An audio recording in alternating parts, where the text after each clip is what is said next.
This right here is the all-new 2025 Yezdi Roadster. From afar, it might look the same as its predecessor, but you know what? It's a completely new bike, a completely new motorcycle. It's got many thorough upgrades, including a new engine, new mechanicals. It's also got better styling. Thanks to the GST cut now, this bike, which was launched about a month ago at rupees 2.09 lakh, starts at rupees 1.93 lakh. It's more affordable by almost 16 to 17,000 rupees. There are also quite a few changes that Yezdi has done to this motorcycle to make it more comfortable, more ride-worthy.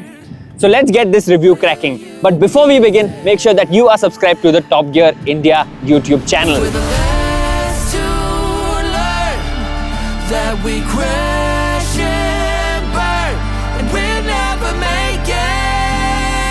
Now the most notable styling change to the 2025 Yezdi Roadster is at the rear with this chopped rear fender. It also gets a swing-arm mounted number plate, and both these things give it a very bobber-like silhouette. I love it.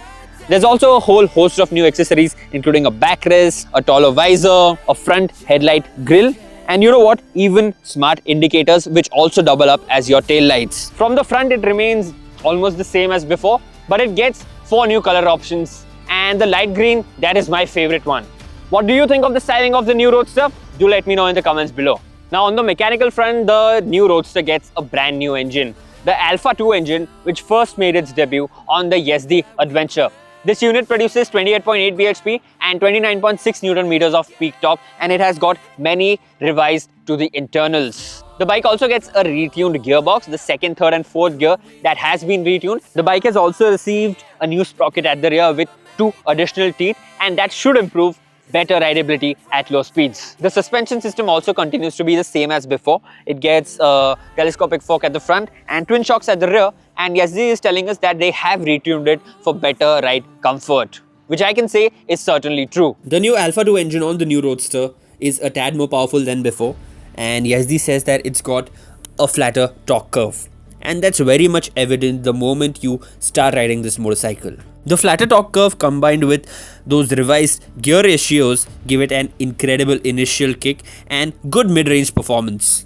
But this engine is also extremely tractable. 30 kmph at 4th or even 5th gear is very much possible, and that gives it good city credentials. Now Yezdi also tells us that this is a more refined powertrain than before, and that is true to a certain extent, but it is definitely not the most refined engine in its class. Still, there are noticeable vibrations the moment you start the bike, but once past 5000 rpm, that's when things get really buzzy. At 90 kmph, the bike is sitting at over 6000 rpm, and let me tell you, that is definitely not a pleasant place to be over a prolonged period. Where this bike shines though, and I think is the best in its class, is on the handling front. The moment you get astride it, it hides its weight very well.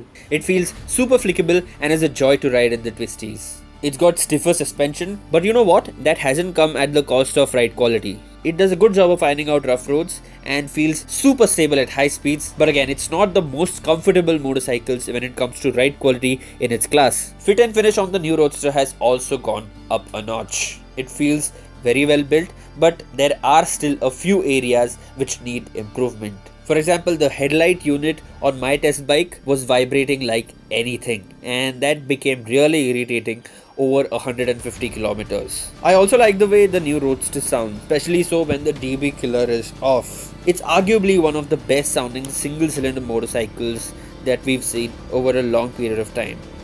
So yeah, the Yezdi Roadster is a bike which you should definitely consider, but you know what?